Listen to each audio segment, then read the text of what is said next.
Now let us move on, man, to another game this past weekend that ended in the way that by this point in the year, we can only assume that it was scripted to end that way, simply because it was on Sunday night. It was the Kansas City Chiefs, and the division title was on the line against another good division opponent in the Los Angeles Chargers, led by Mr. Harbaugh himself. I saw some possible calls that could have been called penalties that were not called penalties at certain points in the game that helped one team over another. Are you surprised that the Chiefs continue to win these tight, close games? Or does it say more about the resiliency that the Chiefs have that whatever it takes, we just going to get it done? Man, when it came down to it, again, I tell you, it's really hard to go against Patrick Mahomes. Because even though when they're not having the best game, he always seemed to be able to put his team in a position to at least win, man. I mean, statistically, you look at this game, man, statistically wise, was not a good game. I mean, they got Pacheco back. That's a plus. But it's just, this is getting old, man. How they say you live by the sword, you die by the sword. Eventually, they've been getting through during the regular season, but it's going to probably catch up with them. I see the three-peat. I don't see it. I think they're going to mess around. Yes, they're going to be in the playoffs, but they're going to probably be a first or second round exit in the playoffs because of how they've been playing. Yeah, so. I mean, well, here's the thing that the only thing that they will have going for them is the home field advantage playing in Kansas. But yeah, I think Kansas would. I mean, they would not be. They gonna have more than one loss before the end of this season, and so that jeopardy of losing home field advantage might lose that. Well, I don't think they're gonna lose that. Because, their number one competition is the Buffalo Bills, and the Buffalo Bills now have 3 losses. And I do believe that you are correct that the Kansas City Chiefs will lose another game, but I don't think they'll lose home field advantage.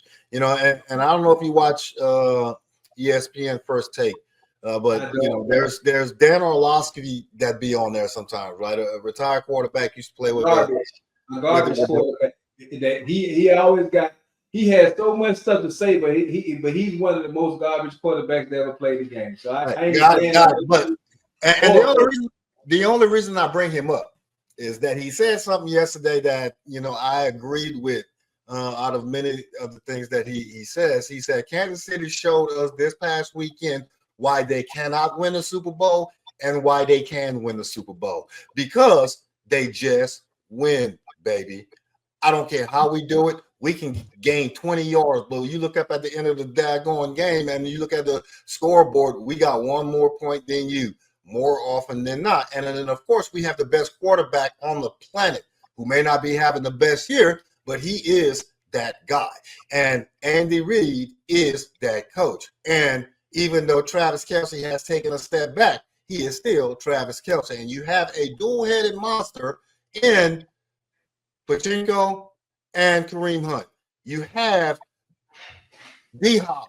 You have that offense is that offense, and at some point, you just have to believe that they will have that one game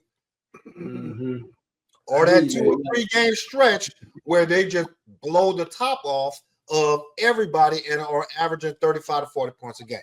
Or I'm gonna believe it when I see it, Drew. Man, it's one thing if we was like 2-3 weeks in. But, bro, we had week 14. The Chiefs have not shown any life of an offense, honestly. All their games, we used to go back and look at how all their games it came down to like a last second play or it's I don't think it's gonna get no better. That's all I'm saying. No, you're right, man. You're right. And the way Buffalo's playing offense, Buffalo can hang for it regularly for the rest of the year on Pittsburgh, on Baltimore, on Kansas City, just like they did this past weekend. So you're right. And the way that the Steelers are playing, ain't no telling. But the Chiefs been on life support all season. So you're picking the field against the Chiefs. I got you. You're picking the field against the Chiefs. I think at some point all this is gonna catch up with them. Okay. I sometimes I remember stuff, but I know when we started talking about this game, the first thing out of your mouth was you never bet against Patrick Mahomes. I did say that, man. I did say it, but also, hey, you know how we good at making real, so I know it's solidified. It's like in the cloud right now. But I also say it's gonna catch up with them eventually. No, I feel you, man. I feel you, man. But this was another game that the Chargers just let slip away because this was a huge game for them. Granted, they're still in the playoff hunt. This game solidified the Kansas City Chiefs as 9-time consecutive AFC West champs, 9 years in a row. When are you going to show up? Chargers. When are you going to show up? Raiders, Troy. Y'all had 9 years to try to dethrone the Kansas City Chiefs. And this was pre-Patrick Mahomes, by the way. Y'all haven't done it yet. Denver, I got it. You went through about 5 or 6 coaches. Same with the Raiders, to be honest. Ever since the Raiders kind of shot themselves in the foot with Chucky, it's been down, going ever since. But will the Chargers be able to rebound and walk into the playoffs in a stronger position than how they left Arrowhead on Sunday night? They looked like they were defeated. They really wanted this game. They almost had this game. We are literally talking about a last second field goal that bounced off the crossbar, not the crossbar, but the uprights. The uprights to win the game. You talk about drama, man. How do the Chargers shake it off and finish the last part of this season strong? I would be pissed off. I mean, just keep on doing what they're doing. I mean, again, I was getting played.